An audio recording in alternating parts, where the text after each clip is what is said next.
And on the other side of the aisle, political analyst Quentin Jiles, we want to talk about this rescue plan. Welcome, gentlemen. Thank you, Laverne. Hi.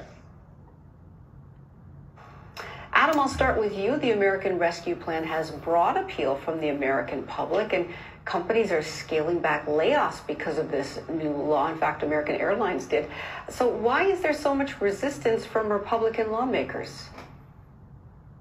You know, Laverne, I tell you, it's a major divorce happening right now with this marriage between the Republicans and the Democrats. One of the big issues that we're experiencing right now, and the Republicans haven't been afforded the opportunity to participate in the legislative process to bring this bill to a finalization. So there's a lot of being left out right now. There's a lot of problems with not inviting the Republicans to the table. So they've not been able to have their voice represented here for such a large bill that's necessary for recovery. And Quentin, let's talk about Florida Senator Rick Scott. He's urging governors and mayors to return any money in excess of reimbursable COVID costs. He says that accountability to American taxpayers must come first. But what about government's responsibility to take care of those citizens? What are your thoughts on that? Yeah, government absolutely has the responsibility to take care of its citizens because its citizens fund the government via taxes. And so proponents or critics of Rick Scott would say, and what I'm hearing on the ground would say, is that it's a little hypocritical of him to make those statements because a lot of what's in this bill was literally supported by Republican members of the House and the Senate when former President Donald Trump was in office. And so critics are looking for, well, what is the difference? The only thing that has changed is the difference in administration. So it is government's responsibility, and the American people, according to the Pew Research poll, 70% of the American people agree with that. And so they seem to be delivering on that at this moment. Now, Adam, we've had, the past 4 years, we saw a lot of divisiveness. Was this American Rescue Plan, was this an opportunity for bipartisanship?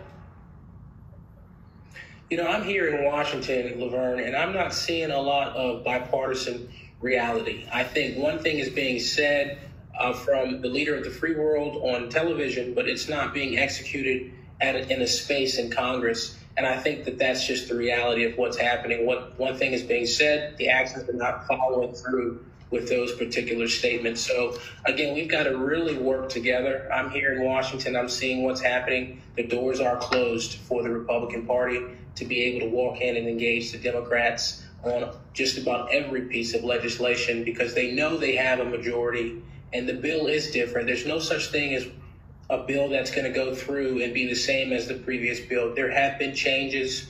This was being treated as an omnibus package, if you ask me, and I think the Republicans didn't get a voice.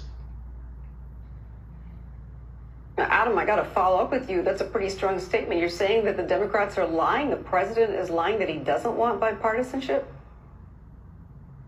You know, I would say maybe his intentions are there, Laverne, but I just will tell you that there's a large part of the Democratic Party that is very strong in their ways.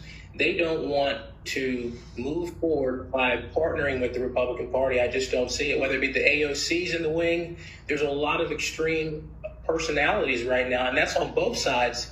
But there's nobody there to be the mediator between this very dissolved marital relation. Quentin, I got to ask you to respond to what Adam just said.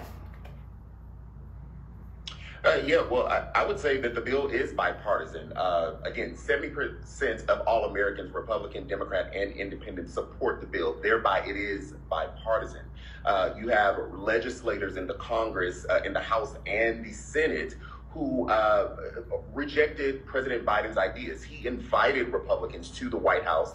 They came in, about 10 moderate Republicans. They came in with some numbers that did not jive well with him, and so he rejected that. But you also see Republican governors saying, yes, we want this bill that Biden is proposing. And so bipartisanship, I don't think we need to think about it as only being limited to the House and the Senate when, again, 70% of Americans cutting across all ideological spectrums agree with the bill.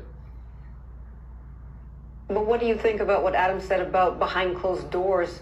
The Democrats are not being as friendly as it appears to the public, where they're saying they want to work with others across the aisle. What do you think of Adam's thinking, his opinion that behind closed doors, that the Democrats are just doing what they want to do? Yeah, well, I think the term friendly is subjective. They are there to do a job, not necessarily to be friends. I think if there's a meeting of the minds and there is a genuine disagreement, then there's a disagreement. The American people stood up and voted and decided, we collectively, whether you voted for them or not, we collectively decided to put Democrats in the House, Senate, and in the White House.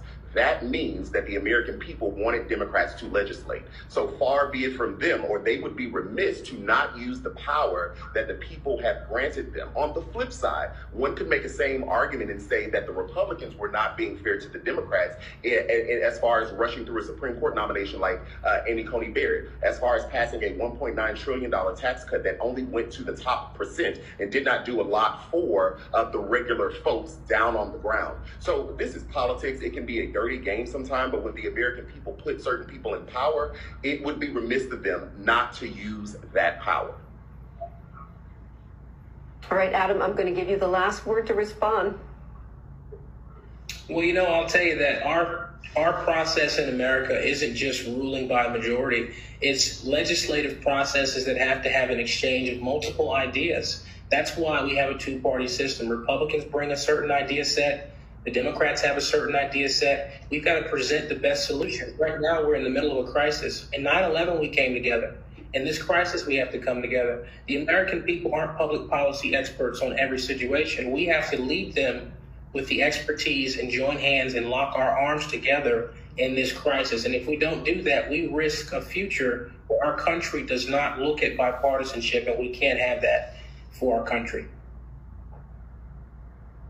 All right, gentlemen, we're out of time. Thank you both for your opinions on the American Rescue Plan. And of course, it remains to be seen how things play out. But for the most part, things are looking forward. Thanks so much to both of you for joining us.